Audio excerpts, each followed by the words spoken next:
sostiene que el hombre tiene cierta capacidad natural para venir a Cristo y entonces después de alguna manera Dios le ayuda para que pueda ser salvo.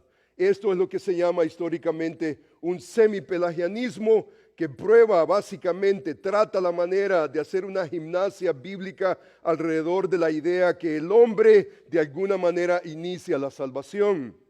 Número 3, históricamente se ha creado un sinergismo divino-humano en la cual básicamente Dios inicia el proceso de la salvación y la persona de alguna manera coopera hasta que se logra la salvación. Esta es la idea que Dios pone a 60% de la salvación y el hombre un 40% o cualquier porcentaje que pudiéramos pensar.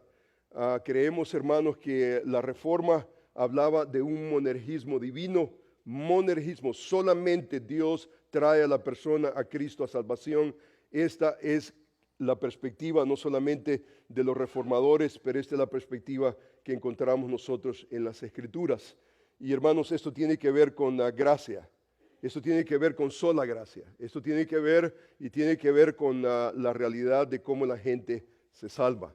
El apóstol Pablo está básicamente saturado, completamente saturado con el concepto de la gracia de Dios. Es más, nosotros tenemos evidencia de las 13 cartas que él escribió y en cada una de esas cartas él hace una técnica literaria. Comienza con el concepto de gracia y termina con el concepto de gracia. Cada una de las 13 cartas escritas por el apóstol Pablo tienen básicamente ese distintivo. Y entonces en este momento rápidamente, solamente para que usted observe cómo el apóstol Pablo está saturado, en sus cartas él está saturado de la gracia de Dios. Vamos, hermanos, rápidamente leer 26 versículos bíblicos. Entrada, salida, y luego después vamos a resumir brevemente lo que esto significa. Pero en Romanos capítulo 1, versículo 7, él dice: a todos los que estáis en Roma, amados de Dios, llamados a ser santos, y él dice: gracia y paz a vosotros. Así comienza la carta. Y la carta termina diciendo en el capítulo 16, versículo 20, el Dios de paz, dice, aplastará en breve a Satanás bajo vuestros pies. La gracia de nuestro Señor Jesucristo sea no a vosotros, sino con vosotros. 1 Corintios encontramos la siguiente estructura: gracia y paz a vosotros de Dios nuestro Padre y del Señor Jesucristo. En el capítulo 16, el versículo 23 dice: la gracia del Señor Jesucristo esté con vosotros. Segunda de Corintios lo mismo: gracia y paz a vosotros.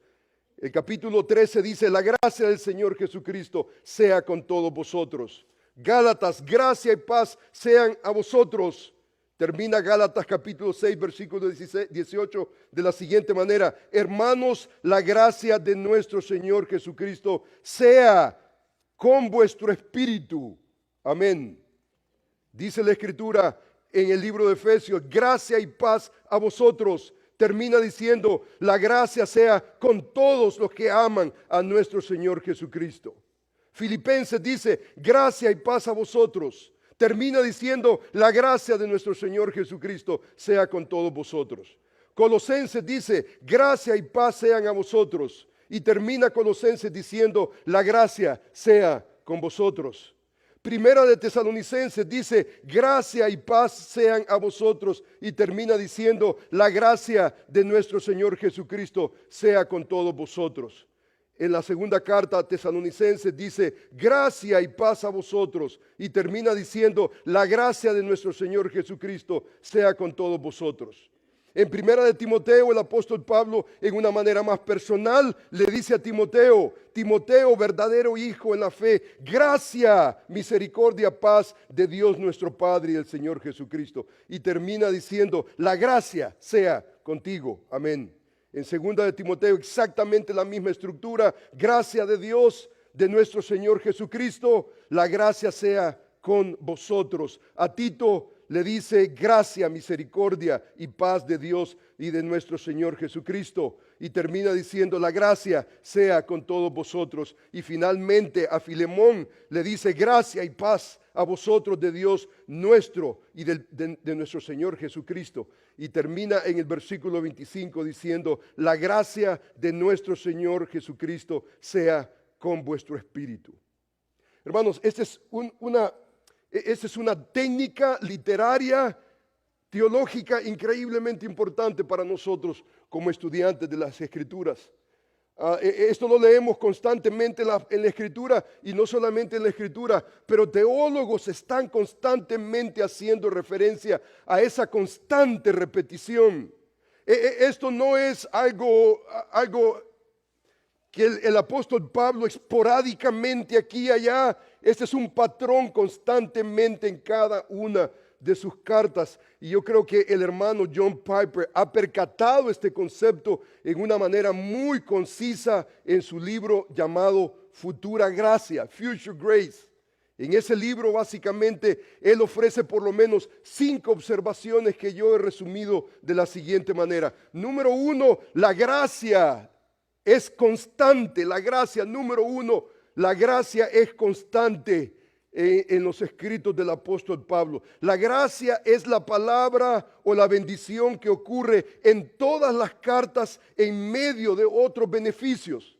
Está la misericordia, está la paz, está el amor, pero la palabra que es constante es la gracia. Algunas cartas tienen el elemento de misericordia, otros tienen paz, otros tienen amor, pero todos y cada uno de ellos tienen gracia. Conforme a Piper, él dice, por ejemplo, que esto habla de la centralidad de la gracia, no solamente en el pensamiento paulino, pero la centralidad de la gracia en la vida cristiana. Cada carta comienza y termina con gracia como un sobre que envuelve todas sus enseñanzas. La vida cristiana comienza con gracia y termina con gracia, y debemos de mantener la gracia central en nuestra manera de pensar y en nuestra manera de vivir. Número 2, la gracia es divina. Esta gracia de la cual el apóstol Pablo está hablando se refiere de la gracia que viene del Padre y del Señor Jesucristo. No es una gracia como cuando hablamos nosotros en una manera periferal, decimos, oh, qué persona más graciosa, hablando de una cualidad básicamente humana. Esta gracia de la cual el apóstol Pablo habla, dice que viene del Dios Padre, del Señor Jesucristo.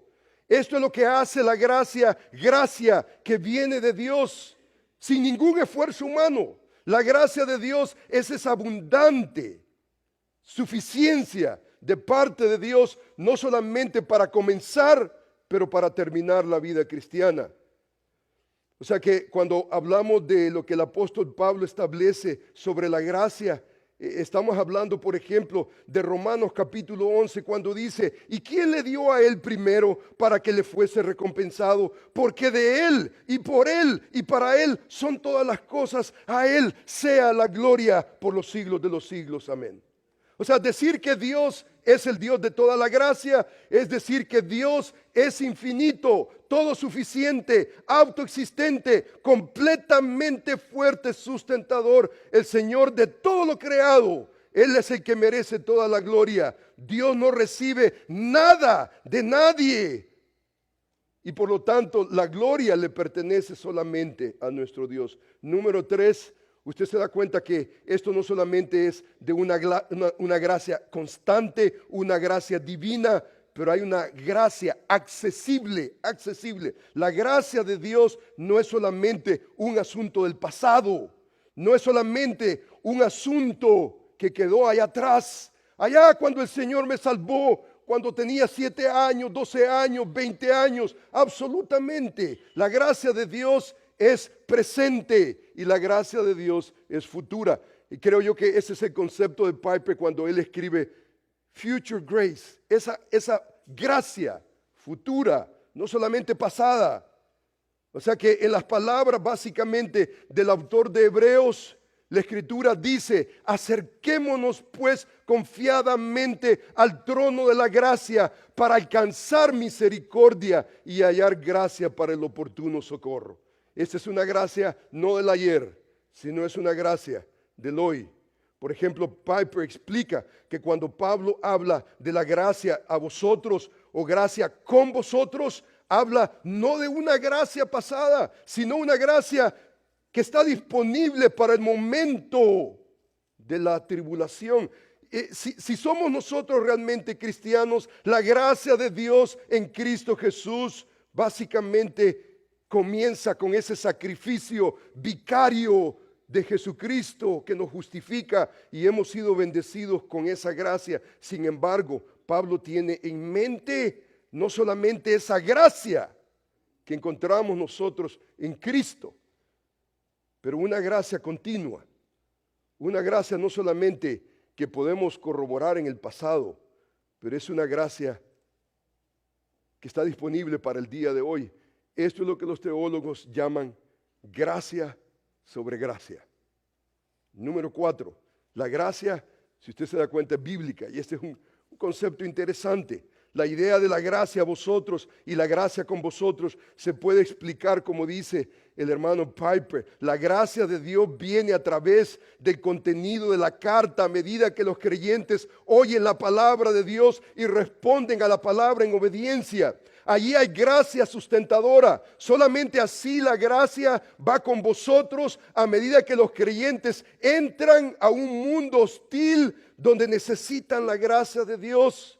A la enseñanza apostólica se le llama la palabra de la gracia. Entonces necesitamos la gracia de Dios no solamente para que nosotros podamos entenderla, pero que nosotros también podamos explicarla y que también podamos obedecerla. Y allí hay gracia. Esa gracia en vosotros a medida que nos exponemos en el libro y gracia con vosotros a medida que nosotros obedecemos y proclamamos la palabra de Dios. Número 5, la gracia es el poder de Dios. La gracia es el poder de Dios. Pablo encomienda, por ejemplo, a los ancianos en Éfeso la palabra de su gracia. Ahora pues, hermanos, os encomiendo la palabra de la gracia. Dice que tiene poder para sobreedificaros, daros herencia con todos los santificados. Esta palabra tiene poder. Esa palabra tiene poder para sobreedificarnos, para darnos herencia con los santificados. Pablo dice, pero por la gracia de Dios soy lo que soy y su gracia no ha sido en vano para conmigo. Antes dice, he trabajado más que todos ellos. Usted se da cuenta, hermano, que el apóstol Pablo está hablando de la gracia. La gracia de Dios no nos detiene, la gracia de Dios no nos hace pasivos, sino que la gracia de Dios, dice la Escritura, por la gracia de Dios soy lo que soy. Y su gracia, dice, no ha sido en vano para conmigo. Antes he trabajado más que todos ellos, pero no yo, sino la gracia de Dios en mí. Hermano, cuando usted entiende apropiadamente la gracia de Dios, no lo paraliza. Cuando entiende usted las doctrinas de la gracia, usted no se paraliza.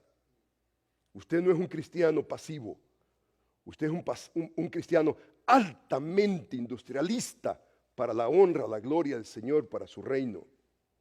La gracia de Dios no es solamente el don inmerecido de la salvación, nuestra justificación, sino que también es el deseo y el poder de hacer conforme a la voluntad de Dios. Cuando la gracia de Dios está en usted, en mí, está el deseo y el poder de hacer conforme a su voluntad. Crecemos en esa gracia, dice, antes bien, creced en la gracia y conocimiento de nuestro Señor Jesucristo, dice el apóstol Pedro. O sea que la gracia de Dios no solamente nos salva, pero la gracia de Dios nos sostiene. La gracia de Dios no es solamente una categoría del pasado, es una realidad presente. La gracia de Dios no es solamente el don inmerecido en la salvación, justificación, lo que Jesús ha hecho por nosotros a nuestro favor, que tiene que ver con el indicativo divino. La gracia de Dios es una dinámica presente que nos fortalece para vivir como conviene delante de Dios. Ahora, hermanos, vamos a tratar este pasaje en este momento. Y el pasaje que leí yo al principio no menciona la palabra gracia. En ningún momento menciona la palabra gracia. Pero si usted entiende el pasaje de la Escritura, está saturado de gracia. increíblemente saturado de gracia. Pero lo que el apóstol Pablo hace en ese pasaje de la Escritura es que no solamente está describiendo la gracia de Dios, pero lo está contextualizando en una situación, y una situación muy triste en la vida de la iglesia en Corintios. Si usted ha leído Primera de Corintios, usted se ha dado cuenta que cada capítulo, no hay excepción, cada capítulo el apóstol Pablo está tratando con una anomalía, un problema. Los primeros 4 capítulos, si usted se da cuenta, leímos nosotros del capítulo 4, los primeros 4 capítulos tienen que ver con la problemática de la división en la iglesia del Señor. Hay segregación en la iglesia del Señor, y entonces el apóstol Pablo está tratando la manera de atacar ese problema. El pasaje básicamente tiene que ver con una realidad, y la realidad nosotros la leemos en el versículo 6. El versículo 7 es el argumento que tiene que ver con la gracia de Dios. Es el argumento de la gracia de Dios que lo vamos a observar en unos momentos.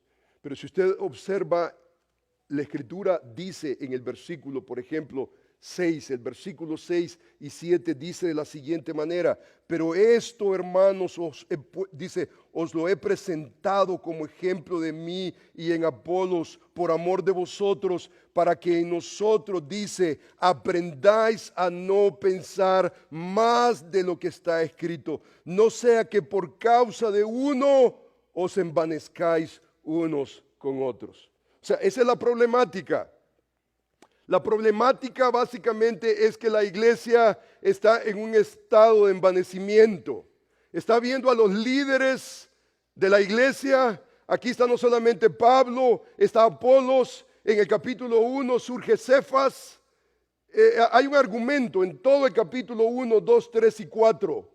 El apóstol Pablo está atacando esa división, ese concepto que el versículo 6 dice: y vosotros estáis envanecidos. Ahora, esto, hermanos, lo vemos constantemente a través de toda la carta. El envanecimiento está ahí. Si usted observa, por ejemplo, en el capítulo 4, el versículo 6 dice: y vosotros, dice el versículo, no sea que vosotros os envanezcáis unos con los otros. Mire conmigo, por ejemplo, el versículo 18. Mas algunos, dice, están envanecidos. Algunos están envanecidos. Dice el versículo, por ejemplo, 19. Pero iré a vosotros. Y si el Señor quiere, dice, conoceré no las palabras, sino el poder de los que están envanecidos. Aún en el capítulo 5, el versículo 1. De cierto se oye que hay entre vosotros, dice, fornicación, y tal fornicación cual aún se nombra entre los gentiles, tanto que alguno tiene la mujer de su padre, y vosotros estáis envanecidos. O sea que el envanecimiento está a través de toda esa sección. Es más, en el libro podemos nosotros documentar que uno de los problemas principales de la iglesia era envanecimiento. Envanecimiento. ¿Y en qué consistía el envanecimiento? Si usted se da cuenta, en el capítulo, por ejemplo, 1, comienza el apóstol Pablo a tratar con el problema. Observe usted conmigo el capítulo 1, el versículo 10, por ejemplo, dice: os ruego pues, hermanos, por el nombre de nuestro Señor Jesucristo, que dice, habléis todos una misma cosa, que no haya entre vosotros divisiones, sino que estéis perfectamente unidos en una misma mente, en un mismo espíritu. Y comienza a explicar en el versículo 19: porque he sido informado acerca de vosotros, hermanos míos, por los de Cloé, que hay entre vosotros, dice, contiendas. Quiero decir, o sea, explica específicamente lo que él quiere decir, que cada uno de vosotros dice: yo soy de Pablo, yo soy de Apolos, yo soy de Cefas, yo soy de Cristo. O sea, la problemática, ¿cuál era? ¿Cuál era el envanecimiento? El envanecimiento era básicamente los hermanos, la iglesia estaba segregada en partidos: el partido de los de Cefas, los de Apolos, los de Pablo. El apóstol argumenta y él dice: ¿acaso está dividido Cristo? ¿Fue crucificado Pablo por vosotros? ¿O fuisteis bautizados en el nombre de Pablo? ¿Y cuál es la respuesta a esas preguntas de retóricas? No, Pablo no murió. por ninguno de ustedes. No. O sea, ¿de dónde viene esa segregación? Yo creo que esta segregación no venía necesariamente de parte del apóstol Pablo, ni tampoco de Cefas, ni tampoco de Apolos. Yo creo que esta segregación venía de parte de la iglesia, de parte de la iglesia. Esta era una expresión de la condición en que la iglesia se encontraba. Mire usted conmigo, por ejemplo, continúa el argumento y dice, por ejemplo, en el capítulo 3, observe conmigo el versículo 1. De manera que yo, hermanos, no puedo hablaros como a espirituales, sino como a carnales, como a niños en Cristo. Os di de beber, dice, leche y no vianda, porque aún no erais capaces, ni sois capaces todavía. Y mire la explicación, versículo 3, porque aún sois carnales. Pues habiendo entre vosotros celos, contiendas, disensiones, no sois carnales y andáis como hombres, dice, porque diciendo el uno, yo ciertamente soy de Pablo, y el otro, yo soy de Apolos, ¿no sois carnales? O sea, la división en la iglesia del Señor es una muestra de carnalidad.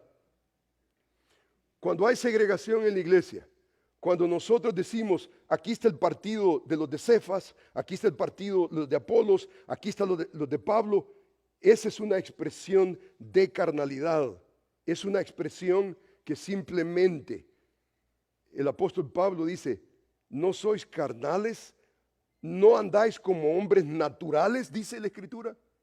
O sea que esa no es una expresión de espiritualidad. Y yo creo que el apóstol Pablo está tratando la manera de minar, contrarrestar ese envanecimiento de parte de los hermanos. El versículo 5 dice, ¿qué pues es Pablo? ¿Qué es Apolos? Servidores por medio de los cuales habéis creído, y esto según lo que a cada uno le concedió el Señor. Yo planté, Apolos regó, pero el crecimiento lo ha dado Dios. Esa es la gracia de Dios. Por eso en el capítulo 4, ¿cómo comienza el capítulo 4? El capítulo 4 dice la Escritura, así que téngannos los hombres por servidores de Cristo, administradores de los misterios de Dios. O sea, si alguien nos va a considerar, no nos va a considerar como los grandes. Y hermanos, para nosotros ese es un problema muy serio. Para nosotros ese es un problema que queremos nosotros las luces, queremos las cámaras, queremos las fotos. Y el problema, hermanos, es que el mundo está embebido en eso. El mundo está, pero sediento, terriblemente sediento de esa enfermedad por las luces y los nombres. Cuando entendemos lo que realmente es el orgullo, la soberbia, el envanecimiento, necesitamos nosotros realmente tratar con esa realidad y entender, hermanos, que es muy, pero muy fácil, no solamente de parte de la congregación, pero es muy fácil aún de parte de los hombres de Dios buscar los primeros lugares. Es muy, pero muy fácil buscar la fotografía, buscar las redes sociales. Es muy, pero muy fácil. Hermanos, se requiere de mucha humildad tener que tener una mente, un corazón claro que esto no se trata de tu nombre ni del mío, sino que se trata del nombre que es sobre todo nombre. Hermano, este es un peligro enorme. Yo me pregunto por qué el apóstol Pablo está tratando 4 capítulos con esa enfermedad del envanecimiento, la soberbia. ¿Y sabe cómo el apóstol Pablo ataca la soberbia, el envanecimiento? Este pasaje nos da la respuesta. Este pasaje es muy, pero muy lindo. Porque en medio de ese contexto, en medio del contexto del cual el apóstol Pablo dice, hermanos, esto yo lo he presentado como ejemplo, dice, en mí y en Apolos, por amor de vosotros. Dice la Escritura, para que en nosotros aprendáis, dice, a no pensar más de lo que está escrito. No sea que por causa de uno os envanezcáis unos contra otros. O sea que el apóstol Pablo está trayendo el ejemplo de Pablo, especialmente Pablo y Apolos, y él dice, hermanos, nosotros somos un ejemplo, no, hermanos, de una persona, ¿me entiende? Qué gran hombre, qué gran espectáculo, sino nosotros somos siervos del Señor Jesucristo. Y queremos pasar a la historia como hombres que no anduvimos atrás de las cámaras, que si las cámaras van a estar ahí, van a estar ahí, pero no andamos atrás del Hollywood, la mentalidad de la grandeza. Lo que deseamos nosotros es servir a nuestro Señor Jesucristo. Y el apóstol Pablo está estableciendo no solamente a Apolos y a Pablo. Por eso creo yo que el problema no era con Apolos y Pablo, ni con Cefas. El problema era con la iglesia, la tendencia a la iglesia de elevar en un nicho a las figuras, a los siervos que Dios está utilizando en la vida de cada uno de ellos. Y yo creo, hermanos, que nosotros debemos de aceptar y entender que de alguna manera debemos de prestar, debemos de alguna manera dignificar al hombre del Señor sin cometer el error de envanecimiento y ponerlo en el lugar que no le corresponde. No le corresponde, simplemente no le corresponde. Y hermanos, el apóstol Pablo trata con el envanecimiento no solamente individual, Apolos, los hombres de Dios, pero la iglesia del Señor, y trata esa anomalía y ese monstruo en la iglesia de envanecimiento con la gracia de Dios. No menciona la gracia de Dios, pero mire usted conmigo el versículo 7. Observe el versículo 7. Mire lo que argumenta el apóstol Pablo en el versículo 7. Porque ¿quién te distingue? ¿Quién te distingue? O sea, está haciendo una pregunta. ¿Quién te distingue? ¿O qué tienes que no hayas recibido? Y si lo recibisteis, ¿por qué te glorías como si no lo hubieras recibido? Hermanos, esa es gracia. Esa es la gracia de Dios. No menciona la gracia de Dios, pero él está argumentando alrededor de lo que realmente es la gracia de Dios. Él está haciendo una serie de preguntas. Él hace 3 preguntas. La primera pregunta dice, porque ¿quién te distingue? Usted se da cuenta, ¿quién te distingue? El pronombre personal su es un singular refiriéndose a una persona en lo singular. ¿Y la respuesta cuál es? ¿Quién te distingue? A ti, Apolos, Cefas, Pablo, ¿quién te distingue? ¿Quién es el que da el crecimiento realmente? O sea, cuando pensamos nosotros en la pregunta, ¿cuál es la respuesta? ¿La respuesta cuál es? Si nosotros le preguntamos a los siervos de Dios, ¿qué te distingue? ¿Cuál es la respuesta? ¿Cuál es la respuesta? Nada, nada te distingue. Absolutamente en la economía de Dios, nada te distingue. Es más, el apóstol Pablo utiliza un verbo dianocrino en el sentido de distinguir algo de una cosa a la otra, una persona a la otra. Y él establece, ¿qué tienes básicamente de único que otros no tengan? Otras versiones dicen, por ejemplo, traducen esta pregunta diciendo, ¿quién te distingue de los demás? ¿Quién te hace superior? ¿Quién? Nadie. O sea, de parte de Dios, de la manera en la economía, de la perspectiva de Dios, 0. Solamente una persona carnal en la iglesia te puede distinguir como alguien superior a los demás y sobre encima de los demás. Solamente. Pero Dios no te ve como alguien distinguido. Oh, aquí vienen las fotos, el video. ¡Wow! Hermano, yo no estoy en contra de las fotos, los videos. Alguien tiene que hacerlo. Alguien, yo no tengo problema con eso. Pero si ese es lo que te despierta y es lo que te impulsa, estamos podridos y lo que vamos a terminar haciendo es segregando la cristiandad en partidos, en pedacitos. ¿Quién te distingue? En el contexto, Alguien te va a distinguir y te va a poner en un nicho si es una persona carnal. Pero si es una persona que está entendiendo la vida a través de la gracia de Dios, no hay absolutamente ninguna distinción. Mire la segunda pregunta. La pregunta dice, ¿o qué tienes que no hayas recibido? ¿Qué tienes tú que no hayas recibido? La segunda pregunta, ¿o qué tienes que no hayas recibido? Tiene exactamente la misma connotación en respuesta. ¿Qué tienes que no hayas recibido? ¿Cuál es la respuesta? Nada. La respuesta es nada. O sea, a la pregunta, ¿quién te distingue? Nadie. ¿Qué tienes que no hayas recibido? Nada.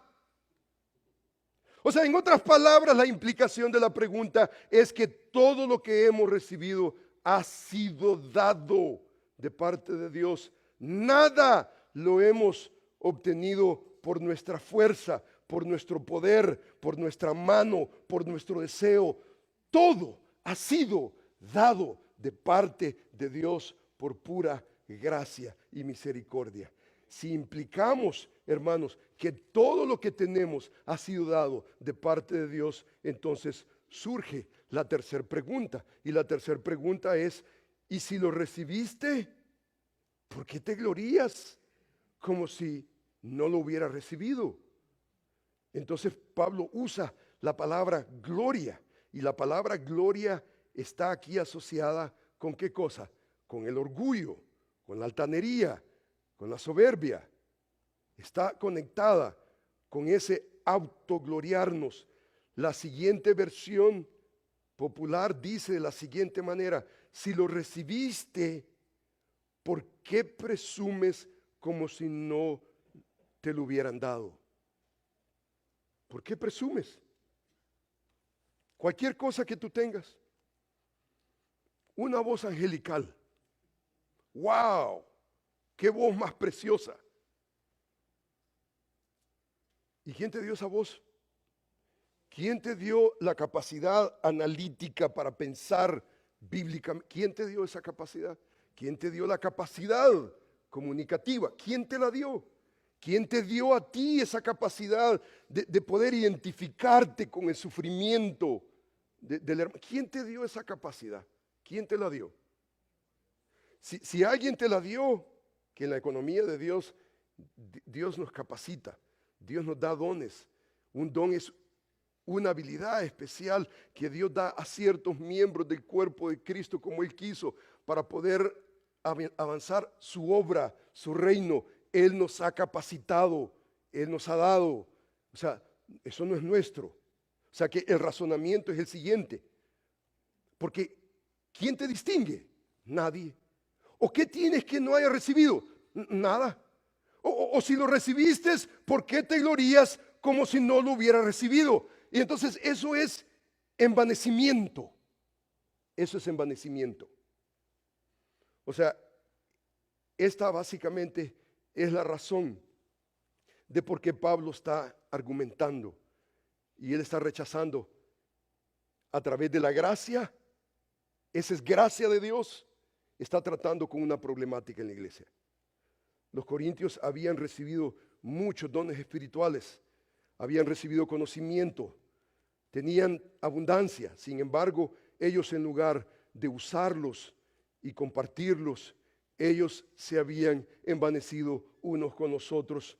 Las últimas dos preguntas, por ejemplo, de este argumento establecen que son básicamente contundentes en el sentido que le está dando el clavo el apóstol Pablo. Los corintios hablaban, ellos habían recibido de Dios todo, el resultado fue envanecimiento y Pablo quiere llevarlos a una dirección diferente. Es más, si usted observa en el libro que hemos venido tratando, por ejemplo, en el capítulo 3, dice el versículo 21 de la siguiente manera: así que ninguno se gloríe en los hombres, porque todo es vuestro, sea Pablo, sea Apolos, sea Cefas, sea el mundo, sea la vida, sea la muerte, sea lo presente, sea lo porvenir, todo es vuestro y vosotros de Cristo y Cristo de Dios.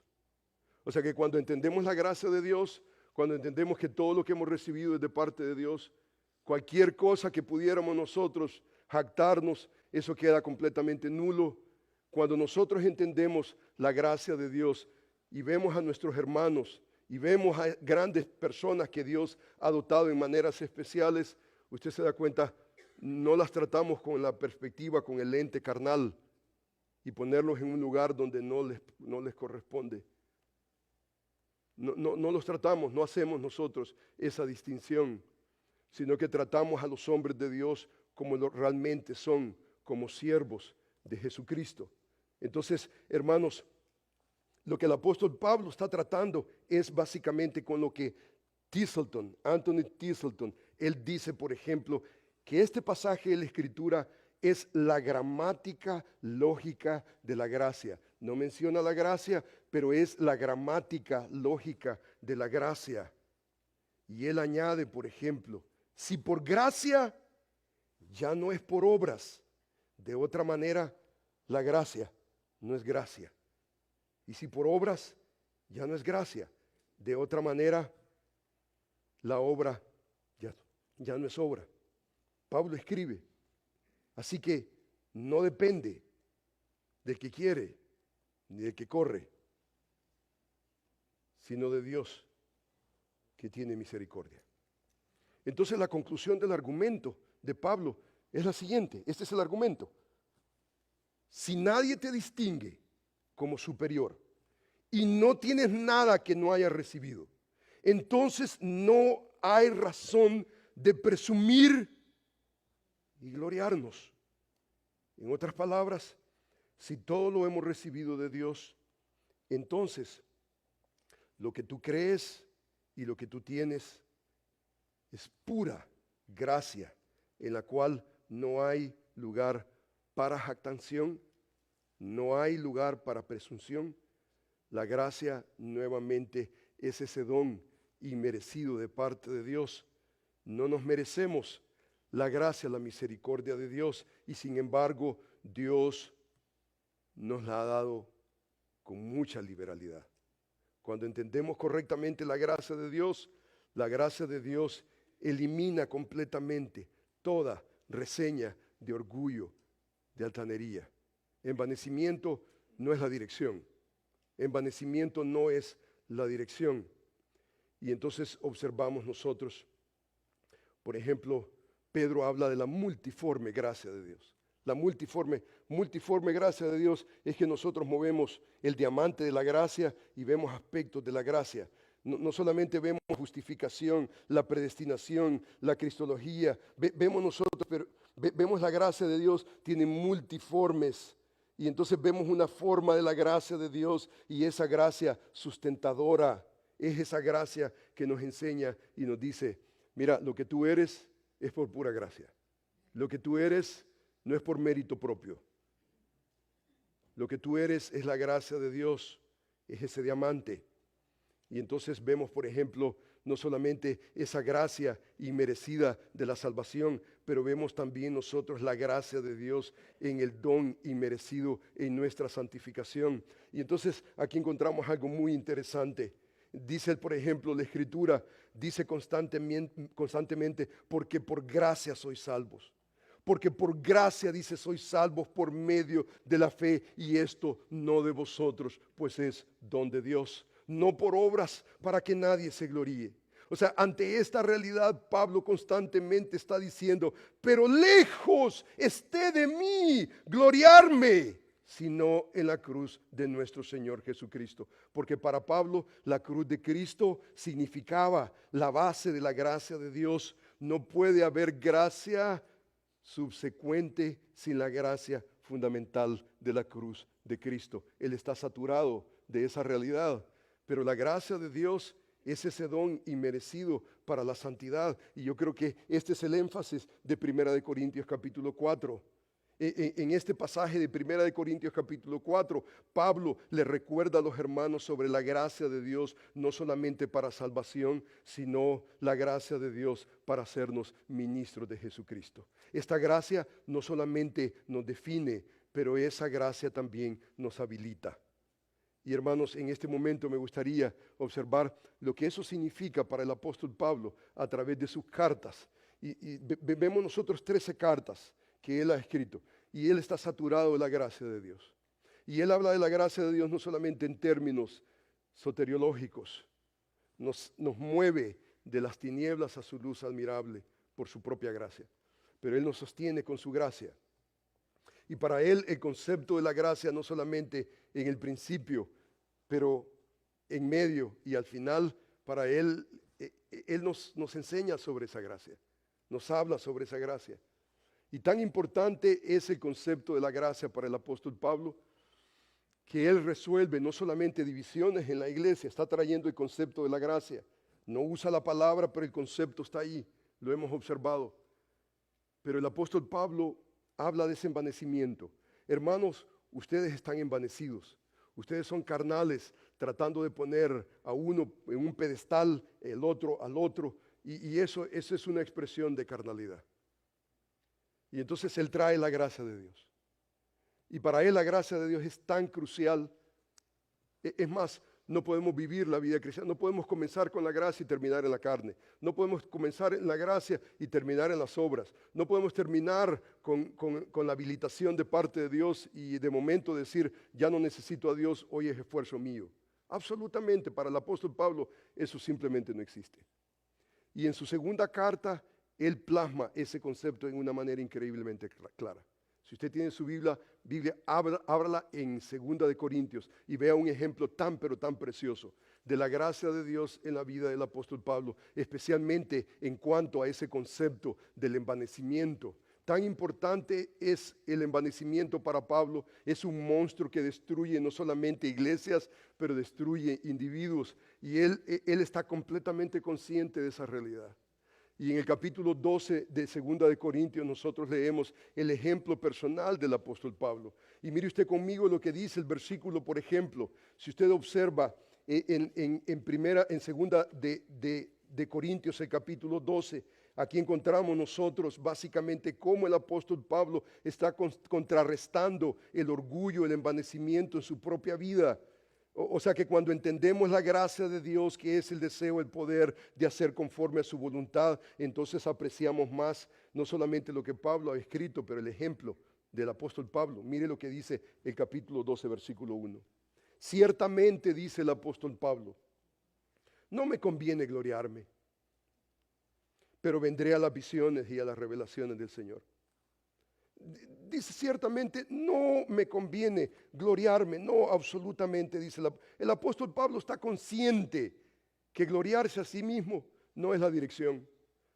Él sabe, y hermanos, yo apreciaría que usted cuando regrese a su casa vea, estudie no solamente el capítulo 12, pero en consideración del capítulo 9, 10, 11 y 12. Y el capítulo 13, que es toda una sección donde el apóstol Pablo está básicamente, él está defendiendo su apostolado, él está siendo acusado. Hay individuos que están tratando la manera de minar su credibilidad, están tratando la manera de aplastarlo y él está siendo forzado a tener que hacer algo que él no quiere hacer. Y él dice en este pasaje, ciertamente no me conviene gloriarme, pues vendré a las visiones y a las revelaciones del Señor.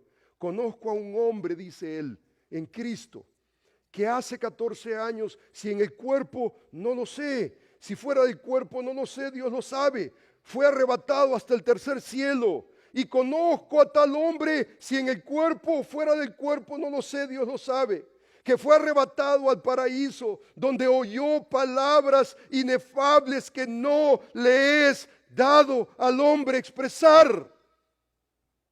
Dice el versículo, de tal hombre me gloriaré, pero de mí mismo en nada me gloriaré, sino en mis debilidades. Sin embargo, si quisiera gloriarme, no sería insensato, porque diría la verdad, pero lo dejo para que nadie piense de mí más de lo que en mí ve u oye de mí. O sea, usted ve la tensión que el apóstol Pablo está teniendo. Aquí hay una tensión en él mismo.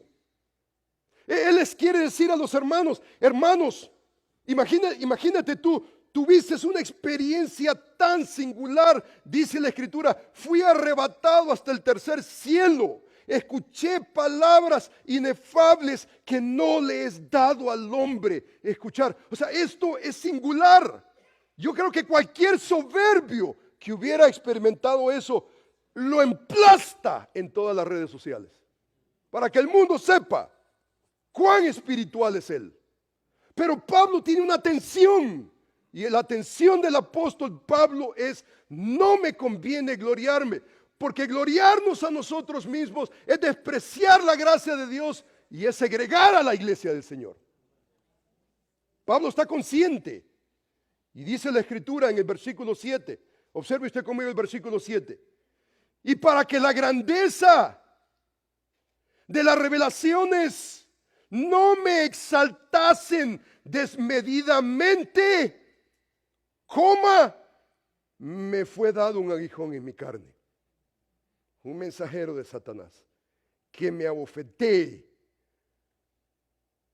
cláusula de propósito, para que no me enaltezca sobremanera. Wow. Esta es la economía de Dios. Esta es la economía de Dios. Para los siervos de Dios, esta es la economía. Este es vivir la gracia de Dios. Este es tener en perspectiva en nuestro ministerio, tener la gracia de Dios cada momento. Cada momento.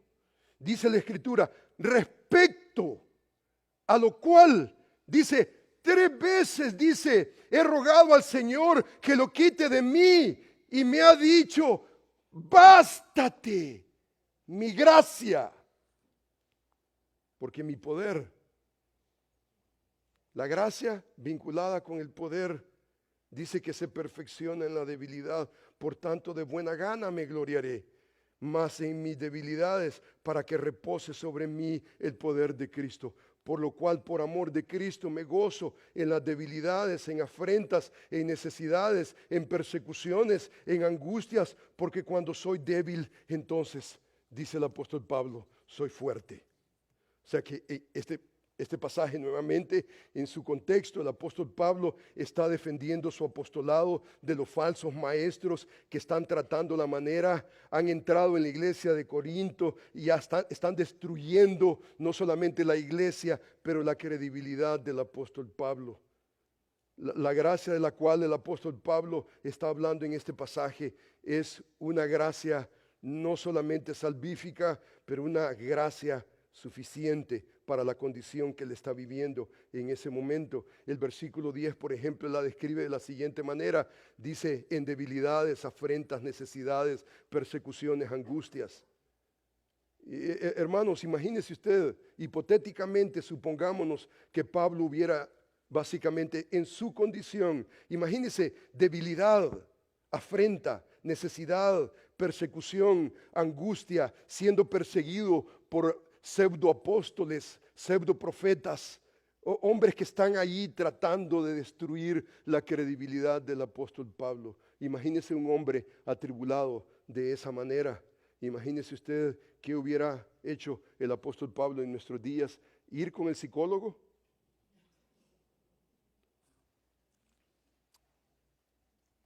Yo creo que en la teología paulina él jamás.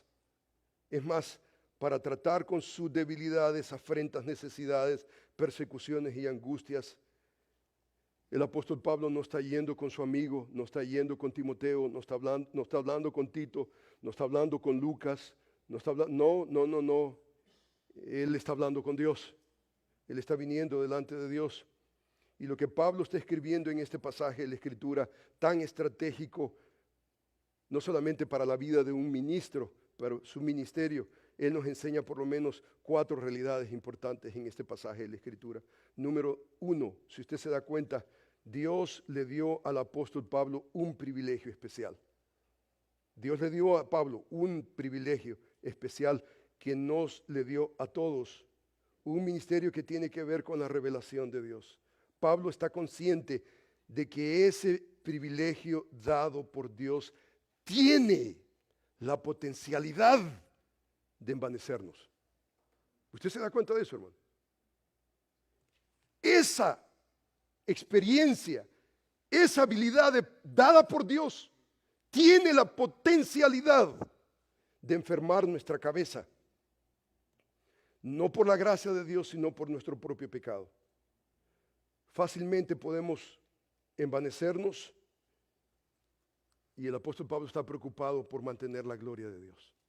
Él no quiere gloria para él mismo. Y Dios sabe que la tendencia de cada uno de nosotros es ¿qué cosa? Es el envanecimiento. Es el envanecimiento. Él desea que sus hijos y sus siervos terminen bien.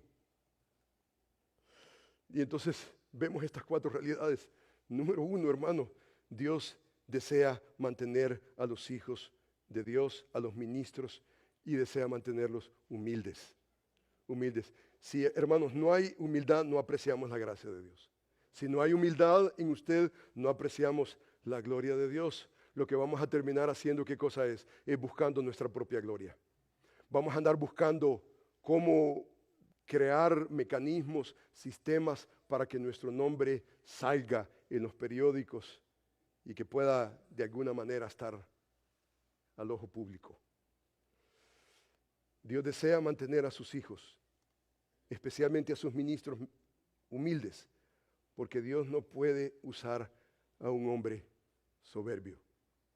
Dios no puede usar a un hombre soberbio. Dice la Escritura que Dios resiste a los soberbios, pero Él da gracia a los humildes. ¿Usted se da cuenta de eso? Aquí hay una realidad.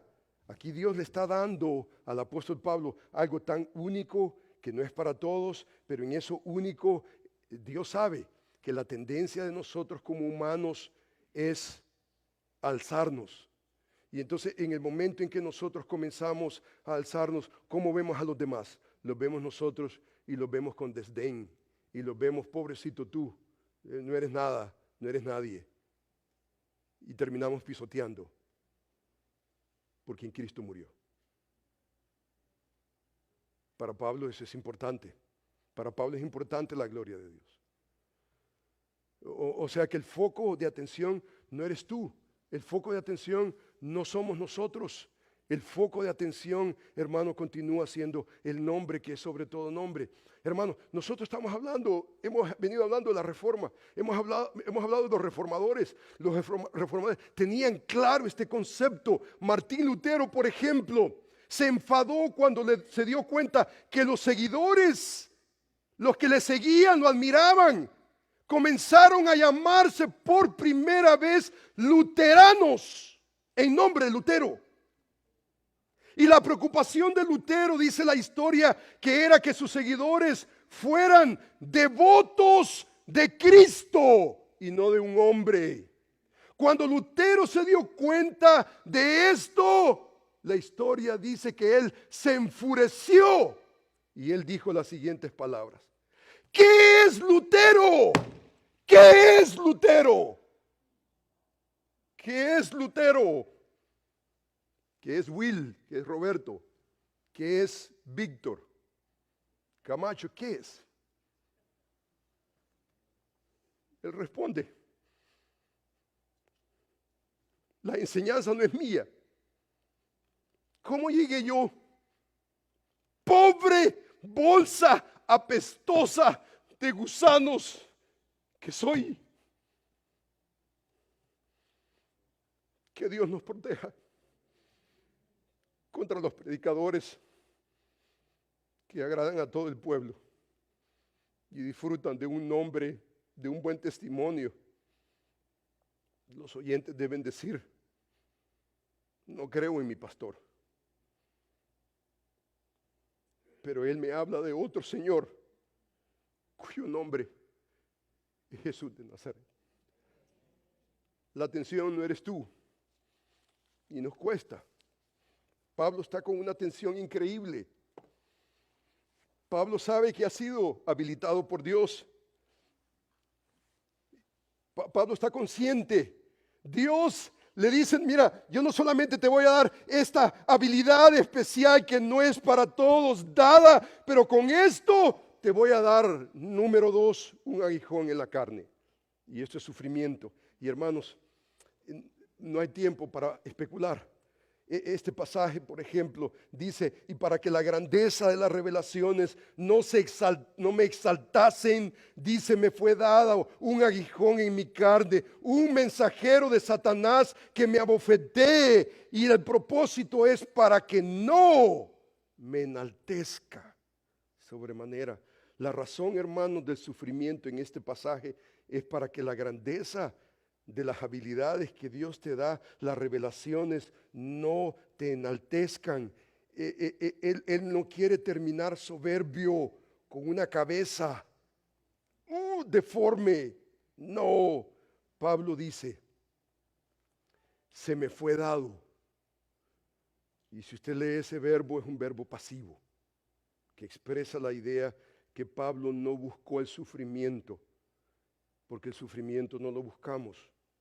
Solamente llega, solito, y llega de parte de Dios cuando Él quiere hacer algo especial en tu vida. Y debemos nosotros apreciarlo. El sufrimiento es altamente instrumental. La implicación del pasaje es que Dios es el agente no solamente de la dádiva, pero de ese control para no envanecerte. Él trae no solamente algo sorprendente, pero Él trae un sufrimiento, como en el caso, por ejemplo, de Job. Esta es la posición básicamente que necesitamos mantener de día a día. La realidad es que usted se da cuenta que Satanás no está interesado en mantenerlo a usted humilde. ¿Y sabe lo que le va a dar? Progreso, progreso, progreso. Dios ve su realidad y dice, Will, no, mira, yo necesito atenderte. Le dice, Camacho, mira, no, yo tengo que atenderte. La vida cristiana, el ministerio no es solamente hay momentos estamos en el valle de sombra y de muerte y por instrumentación divina. Dios está tratando con nosotros. El deseo de Satanás sería que nosotros luzcamos bien, prósperos, mantenernos de esa manera soberbios. Pero Dios envía el sufrimiento para mantenernos humildes. Entonces Dios envía un aguijón en la carne, dice un mensajero de Satanás, para que nosotros suframos y que de alguna manera podamos producir esa cualidad con la cual no podemos servirle. Si no está esa cualidad de humildad en nosotros, no hay manera de servir al Señor. El pasaje dice que Dios dio un aguijón en la carne. La frase no tiene la preposición en el griego y por lo tanto el énfasis no está necesariamente en el cuerpo, necesariamente como algunos intérpretes sugieren. El aguijón puede ser, algunos sugieren, una enfermedad de los ojos, malaria, epilepsia, dolores de cabeza severos, defectos del habla y muchas otras cosas más que el texto simplemente no los reclama.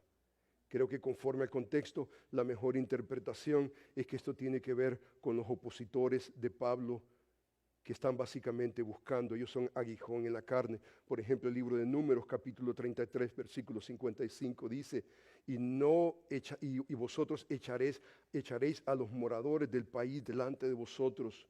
Dice, para que no sean aguijones de vuestros ojos y espinas en vuestros costados y os aflijan. O sea que cuando hablamos, hermanos, de aguijón en la carne, estamos hablando básicamente, el pasaje no lo dice específicamente, pero yo creo que no tiene que ver con un elemento físico, sino con un elemento emocional, altamente emocional. El versículo 10 lo describe de la siguiente manera, que es parte del contexto. Dice, por lo cual, por amor de Cristo me gozo en las debilidades, en afrentas, en necesidades, en persecuciones, en angustias, porque cuando soy débil, entonces soy fuerte. O sea que el versículo añade que este es un aguijón relacionado con el mensajero de Satanás, y el mensajero de Satanás, la palabra ángelos tiene que ver constantemente a través de las escrituras, con una persona o con un ángel. Este no es básicamente una cosa, o una persona o un ángel, y es muy probable que se refiere a un individuo opositor del apóstol Pablo que deseaba destruir su credibilidad. El capítulo previo, por ejemplo, prueba esta realidad. Él dice, porque estos son falsos apóstoles, obreros fraudulentos que se disfrazan como apóstoles de Cristo. No os maravilléis porque el mismo Satanás se disfraza como ángel de luz. Así que no os es extraño si también, dice, sus ministros se disfrazan como ministros de justicia, cuyo fin será conforme a sus obras. O sea que este mensajero de Satanás, ¿qué es lo que hace? Abofetear, causa aflicción. Otras versiones dice, un mensajero de Satanás que me atormente, es atormentamiento. En otras palabras, Dios ha preparado un mensajero de Satanás para que abofetee, atormente al apóstol Pablo. Y esto era con el propósito que no se exaltara. El propósito del sufrimiento de Pablo, de parte de Dios, es mantenerlo humilde para ser fructífero en el ministerio. Dios no está interesado, en otras palabras, en nuestra comunidad, en nuestra comodidad. Dios está dispuesto a alterar tu comodidad y la mía con tal de producir en nosotros esos elementos de gracia esenciales para ser fructíferos en el ministerio. Hermano, yo no sé dónde usted se encuentra, pero hermano, usted y yo necesitamos la gracia de Dios. El siguiente versículo dice que solamente la gracia de Dios, solamente la gracia de Dios es la clave, a pesar de que Pablo no entendía todo lo que Dios está haciendo en su vida. Él viene ante Dios, no su psicólogo, sino ante Dios para suplicar por su alma. En los momentos más difíciles de su vida, Él no viene a nadie más sino delante del trono de la gracia. Yo creo que si Él hubiera ido a su terapeuta, le hubiera tal vez dicho, mira, duerme más. O tal vez le hubiera dicho, vete a un viaje a Europa, olvídate de tu miseria. Pero Pablo viene delante de Dios en oración. Dice la Escritura, respecto a lo cual he orado 3 veces que lo quite de mí. Pablo no quiere esto. Pablo no es un masoquista. Él no anda buscando dolor solamente por dolor. Dice respecto a lo cual, hablando del sufrimiento en el ministerio. Dice que he orado 3 veces. En medio de esa tribulación, de esa necesidad, de esa angustia, Él vino delante del Señor Todopoderoso, no solamente una vez, pero repetidas veces. A pesar de que Pablo no entendía todo sobre la voluntad de Dios, él sabía la dirección. Él sabía que debía de venir delante de él. Él está diciéndole, Dios le está dando un aguijón en la carne. Él dice, quítalo de mí. Él no entendía todos los designios de Dios, pero por lo menos él sabía que él tenía que venir delante de Dios, el que tiene control del cielo y de la tierra. Y hermano, esto para nosotros como ministros es importante. Para nosotros no podemos hacer el ministerio. Esto significa humildad. Esto significa que tú no puedes hacer nada en tus propias fuerzas. Solamente delante de nuestro Dios es que encontramos nosotros la respuesta, el auxilio en nuestra tribulación. Dice la Escritura, 3 veces he rogado al Señor que lo quite de mí. Y dice la Escritura que el Señor me ha dicho, bástate mi gracia. Mi gracia es suficiente. En 3 ocasiones que Pablo pidió, quítame este sufrimiento, Dios le respondió, bástate mi gracia. Dios le dice, mi gracia es suficiente. La respuesta no es quitar, sino poner. No quitar el sufrimiento, sino abundar en gracia. Para vivir y sacarle el máximo provecho al sufrimiento.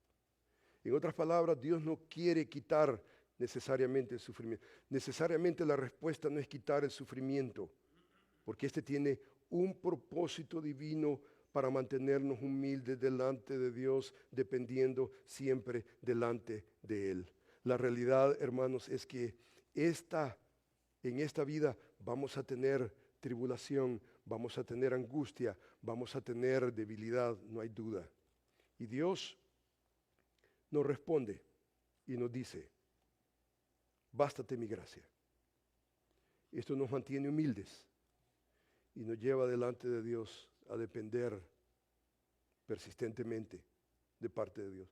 Pablo añade una nota muy importante en relación a la gracia de Dios, y él explica: porque mi poder se perfecciona en mi debilidad. O sea que entre más profundo es el sufrimiento, más humildad Dios genera en nuestro corazón, en nuestra vida. Él llena nuestra vida de humildad delante de Él. Y solamente una vida humilde genera gloria a nuestro Dios y trae gozo a nuestro corazón. Pablo concluye esta sección diciendo: por tanto, de buena manera me gloriaré, más bien en mis debilidades, para que repose sobre mí el poder de Cristo. Nuestro poder no se encuentra en una formulita. Nuestro poder se encuentra en nuestra debilidad, delante de nuestro Dios. La clave en la vida cristiana no es prosperidad, no es salud, no es riqueza, no es éxito, sino la gracia de Dios en medio de la dificultad. ¿Por qué no inclina su rostro en este momento y habla con Dios?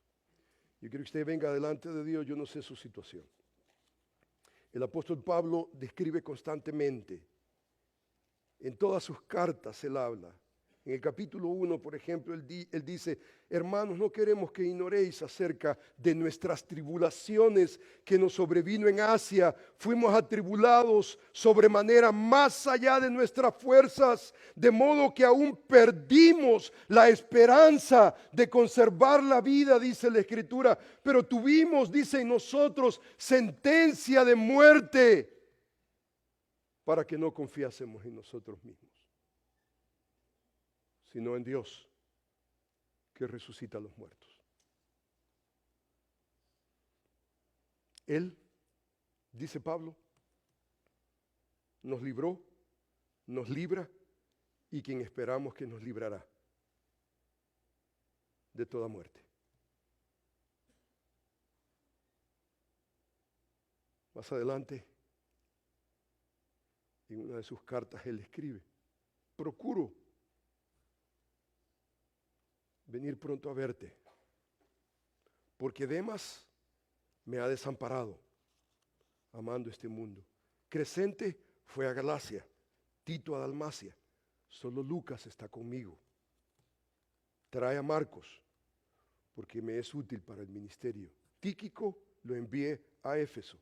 Alejandro, dice el calderero, me causó muchos males. El Señor le pague conforme a sus hechos. En mi primera defensa, dice el apóstol Pablo en su última carta, ninguno estuvo a mi lado, sino que todos me desampararon. No les sea contada cuenta. Pero el Señor estuvo a mi lado y me dio fuerza para que por mí fuese cumplida la predicación y que los gentiles oyesen. Esta es gracia, esta es la gracia de Dios que nos sustenta. En medio del abandono,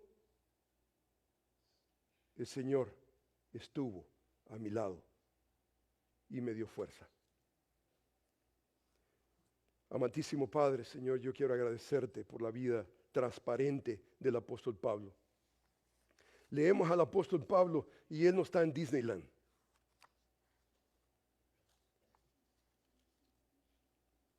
El apóstol Pablo vive en una realidad que demanda la gracia de Dios. Señor, aquí estamos delante de ti. Señor, hemos pensado históricamente en lo que significa sola gracia. Esta es sola gracia, no solamente para salvación, pero para cada momento de nuestro ministerio. Yo en este momento yo quiero orar, Señor, por ministros. Si usted es un ministro que está atravesando situaciones difíciles, si usted es un líder del Señor que tal vez está por tirar la toalla, levante su mano delante del Señor. Yo quiero orar por usted. Que Dios te bendiga, hermano, que Dios te bendiga. Usted es un ministro del Señor Jesucristo y usted quiere traer su corazón delante del Señor. Dígale al Señor, Señor, aquí estoy. Señor, no me quites, dame abundante gracia. Dios te bendiga, hermano. Que el Señor te bendiga, Dios te bendiga. Que el Señor te bendiga, hermanito lindo. Que Dios te llene de gracia. Que Dios te llene de gracia. ¿Habrá alguien más que quiere decirle al Señor, Señor, aquí estoy delante de ti? Me has dado salvación en Cristo Jesús. He sido salvo por gracia, solamente por gracia. Y aquí estoy delante de tu trono de gracia, suplicando que tú me habilites. Señor, cuánto te necesitamos. Señor, cuánto necesitamos de tu gracia. Tu gracia no es solamente un asunto histórico. Tu gracia es de todos los días, cada momento. Señor, yo te alabo, te bendigo por la oportunidad de abrir tu palabra y crecer en ella. Bendice, Señor, este púlpito. Bendice, Señor, esta conferencia abundantemente. Y yo te ruego que a través de este instrumento muchos puedan, Señor, tener un acercamiento más afinado delante de ti. Te bendecimos, te alabamos en el nombre de Jesús y para tu gloria. Amén.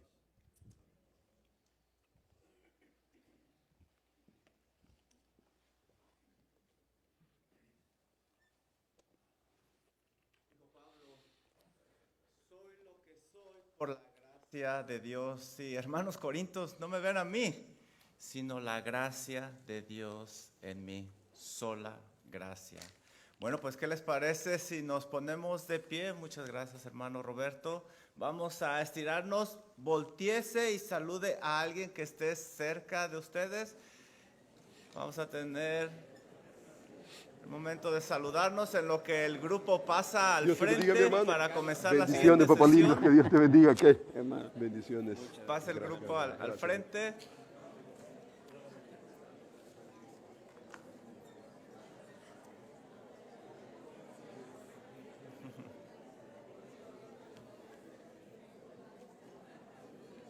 Bueno, mientras se saludan, les voy a dar unos anuncios.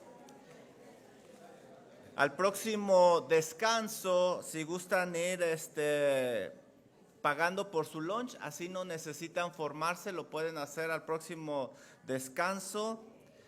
También tenemos unos pastores ganadores, pueden pasar aquí con los hermanos de Lifeway.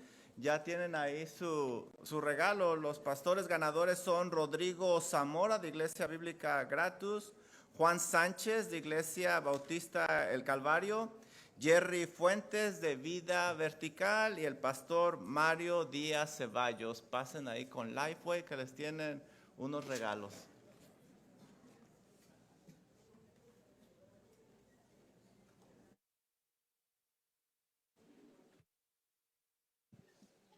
Dice el Salmo 27, versículo 4.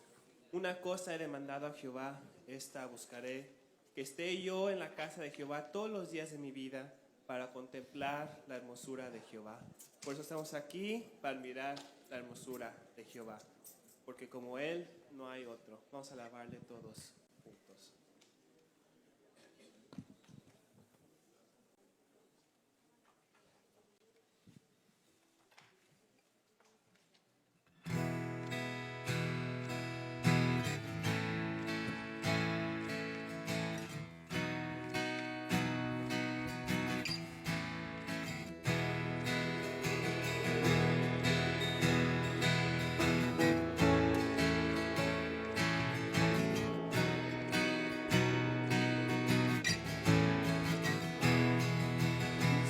No existe canción que honre nombre el valor de tu gloria y que pudiera expresar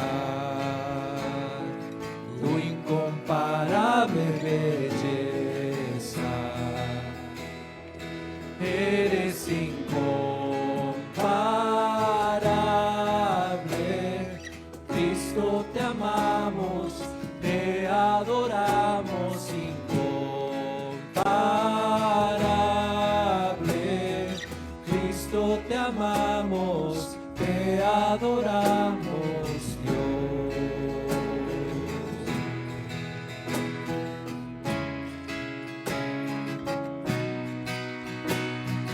No hay quien esté más allá de la magnitud de tu gracia. ¿Cómo podremos pagar la forma en que nos has amado? Eres incomparable, Cristo, te amamos, te adoramos, incomparable, Cristo, te amamos, te adoramos, Dios.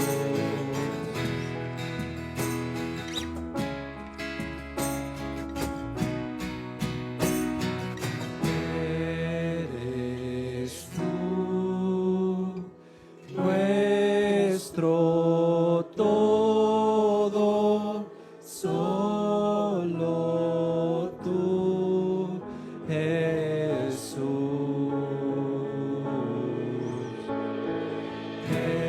Eres tú nuestro todo, solo tú, Jesús.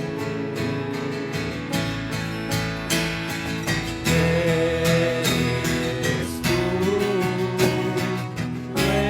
nuestro todo, solo tú, Jesús.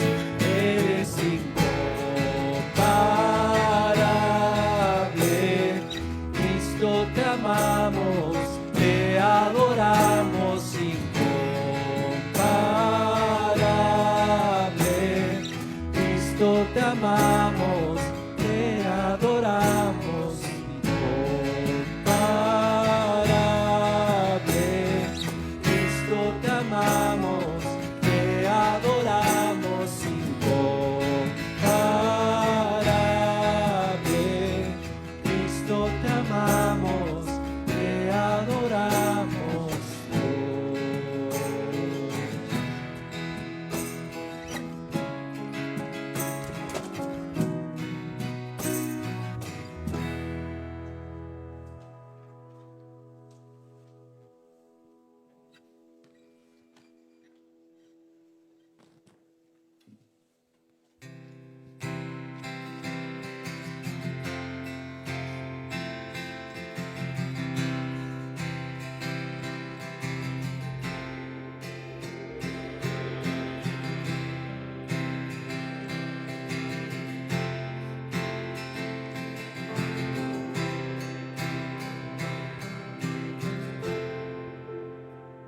Que donde gracia es Jesús mi Cristo, ¿qué más podría recibir de Él? Él es mi paz, mi gozo y mi refugio, mi único amor, mi gozo eterno. Siempre diré, mi fe es solo Cristo y mi ser depende solo en Él. Oh, cuán grande y real, tengo todo de Él, no fui yo, sino Cristo en mí.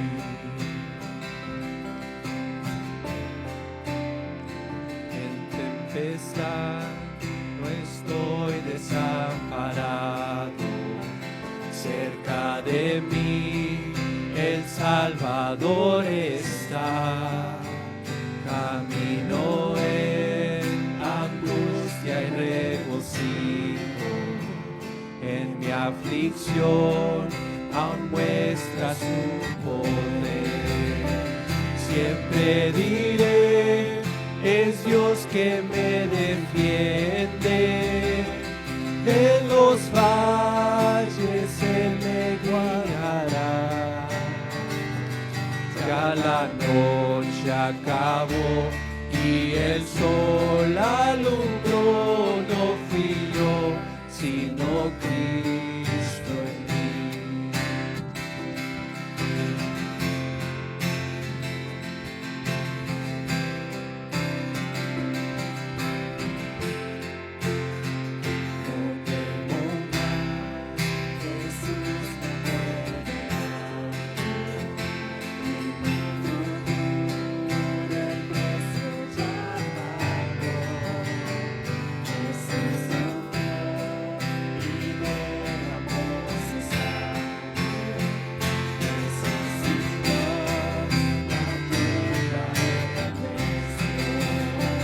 Siempre diré, Jesús ya me ha limpiado, mi abogado siempre lo será.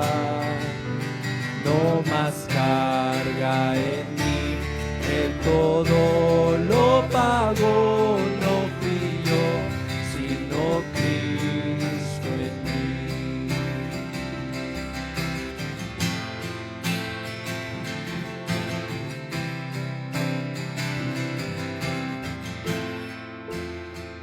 Sigo a Jesús mientras estoy en vida.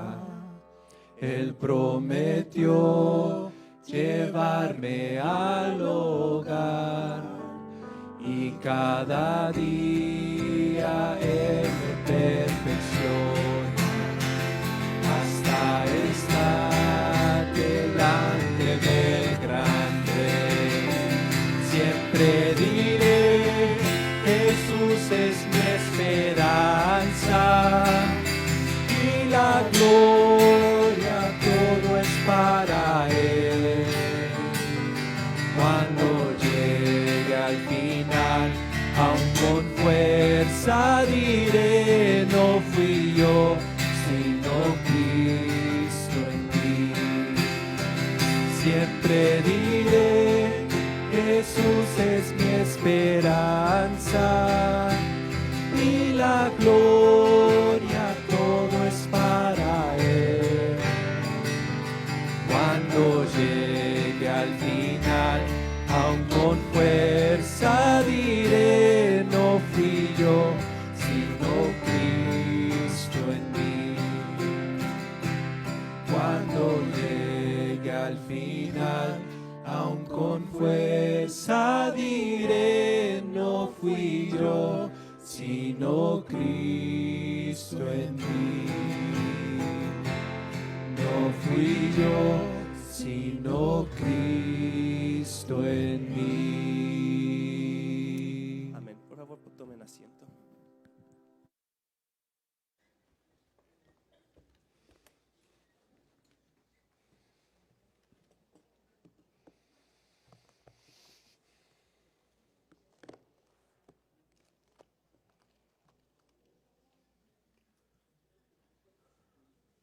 Amén. ¿Me escuchan, hermanos? ¿No mucho? ¿Sí me escuchan? Sí, ok. Amén. Vamos a entrar de lleno a la palabra, vamos a prepararnos.